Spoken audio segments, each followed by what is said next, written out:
বাবা এটা আমার চামচ দেখি তো। হ্যাঁ এটা তো আমারই স্যান্ডেল। বাবা এটা বলি বাবা বাবা আমুর স্যান্ডেল নারায়ণগড় বাড়ির সামনে। আরে বাবা কি বলছো, থাকতেই পারে তোমার আম্মুর স্যান্ডেল, তো কি হয়েছে? ওখানে আছে। দেখো বাবা, তোমার এটা ভুল হচ্ছে।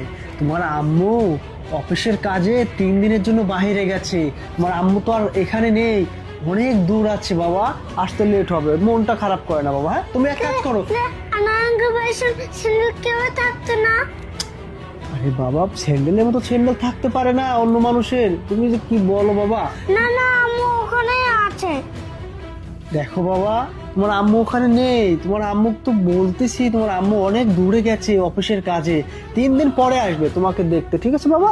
না না ও আম্মু ওখানে আছে, তুমি চলো। আরে বাবা কি করছো তুমি? চলো না তুমি যে না ইরফান। এই খামুর স্যান্ডেল। আরে বাবা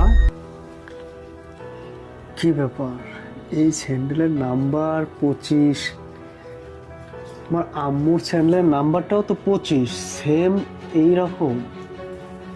আচ্ছা তোমার আম্মুকে আমি একটা ফোন দিচ্ছি, দাঁড়াও।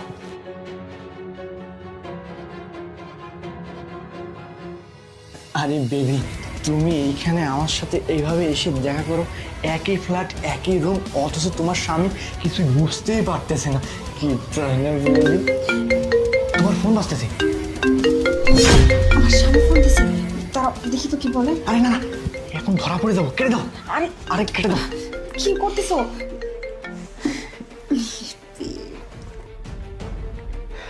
বাবা তোমার আম্মু তো ফোনটা কেটে দিল। তোমার আম্মু মনে হয় অফিসের কাজে ব্যস্ত আছে, চলো আমরা চলে যাই। না আঙ্কেল তুমি বাড়িতে চলো। আরে না বাবা, না না তুমি চলো। কেমনটা লাগে না। আচ্ছা আরে নয়ন, কে? বন্ধু আমি আরিফ, দরজাটা খোল একটু। আরে বলতেছি আরে, আমার স্বামী এখানে আসছে কি করে? তার মানে কি বুঝে ফেলছে নাকি কোনো কিছু? আমিও তো কিছুই বুঝতে পারতেছি না। তাহলে এখন কি করবো আমি?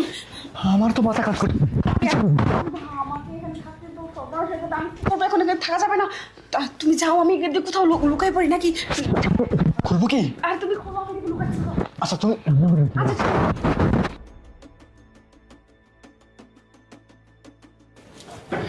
আরে বন্ধু তুই?